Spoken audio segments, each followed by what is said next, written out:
شخصی میپرسد من بسیار گناه کردم، آنقدر ایمان داشتم از دست دادم. آیا شما به من مصلحت داده میتوانید چه خیل براه راست درآیم؟ این است مصلحت من. به خدا روی بیار و بگو خدایا مرا بخش. همین طور.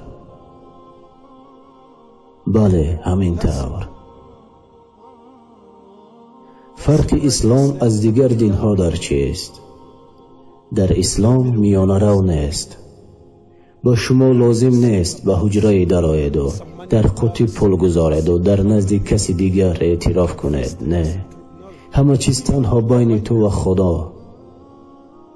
حتی همین لحظه بین تو و خدا. بگو خدایا مرا بخش و بدان که خدای تو را می بخشد. در این است زیبایی اسلام. مهم نیست که تو کی هستی، مهم نیست تو در کجا قرار داری، مهم نیست در کدام شرایط، نوابسته از آن که چقدر گناه کرده ای.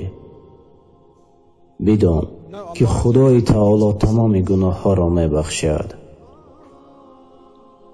حدیث قدسی، حدیث صحیح، الله چی می گوید؟ و باز پیش از این خدا در قرآن می گوید ای بندگان من، آنهایی که از حد گذراندید که این کار را بر مقابل خود کردید، هیچگاه از رحمت خدای خود ناامید نشوید. از رحمت خداوند خود هیچگاه ناامید نشوید. با خدا من در اینجا برای خودم را شیرین کردم یا اینکه با سخنهایم شما را الهام بخشیدن نآمدم. من تنها به شما معلوماتی با اعتماد را رساندنیم. هیچگاه مهم نیست چقدر گناه کرده اید، هیچگاه از رحمت خدای خود ناامید نشوید. به مفهوم اسلام نگرید. تیارم بحث کنم به هر چیز، به هر کس. همه چیز در این دنیا، حتی دوست بهترین.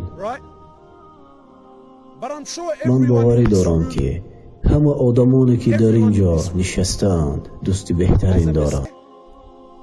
کسی که در اینجا حضور دارد دوست بهترین دارد.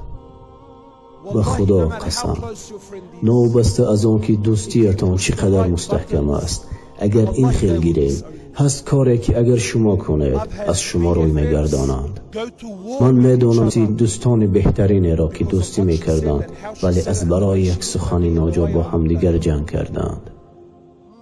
من جوانانی را میدانم که از دوران مکتبی دوستی خونین بودند، با یک دیگر جنگیدند و تیرپرانی کردند. به خدا در این دنیا هیچ چیز ابدی نیست. دقت، در این دنیا هر کسی که به نقطه‌ای در کار رسد از شما روی میگرداند.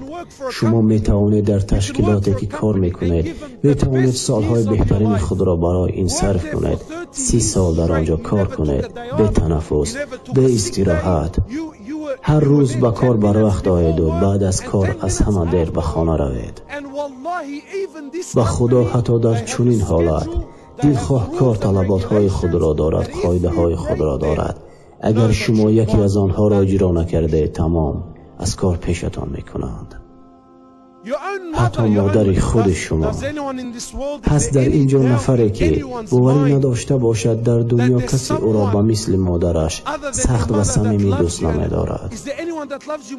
این ناممکن است. با خدا حتی مادر تو اگر شما به طرز معین عمل کنید از تو روی میگرداند. اما الله خدا پروردگار یکتا میگوید ای بندگان من، حتی شما چه کاری که در سرتان میآید میلیون مراتب تکرار کنید، من را نافرمانی کنید، هر چیزی که در فکرتان میآید انجام دهید، مدت 10 سال 20 سال 30 سال حتی 60 سال هیچگاه نماز نخوانده باشید، روزه نداشته باشید، گناه بالای گناه، و سپس تنها یک مراتبه به من روی آرید و گوید خدایا، خداوندا الله میگوید تو چی میخواهی؟ تو چی میخواهی؟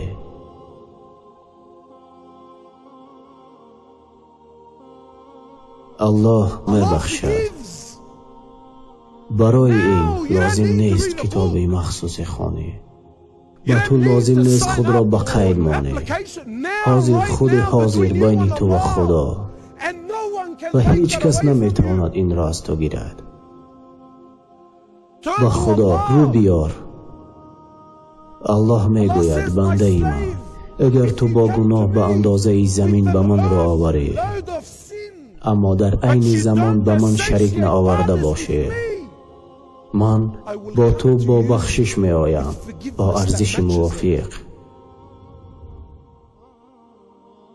الله می گوید ای بنده من، اگر تو به سوی من با اندازه پنجه بیایی، من با اندازه دست به تو نزدیک می شوم. اگر تو به سوی من پیاده بیایی، من به پیشواز تو دوان خواهم رفت. بنده من، وقتی تو مرا به یاد می آوری، من تو را به یاد خواهم آورد. بنده من، اگر تو مرا فراموش سازی، من تا حال تو را در یاد خواهم داشت. بله همین طور، اگر تو گناه کردی و ناامید شدی، تو را دعوت می کنم خودی همین لحظه در نزد الله توبه کن. خودی همین لحظه از ته دل صمیمانه از خدا بخشش پرس و خدا تو همان لحظه لذت ایمان را میفهمی و سپس البته از بالای خود کار کن، کوشش کن به خدا نزدیک شوی. من باوری دارم تو میدانی چی طور.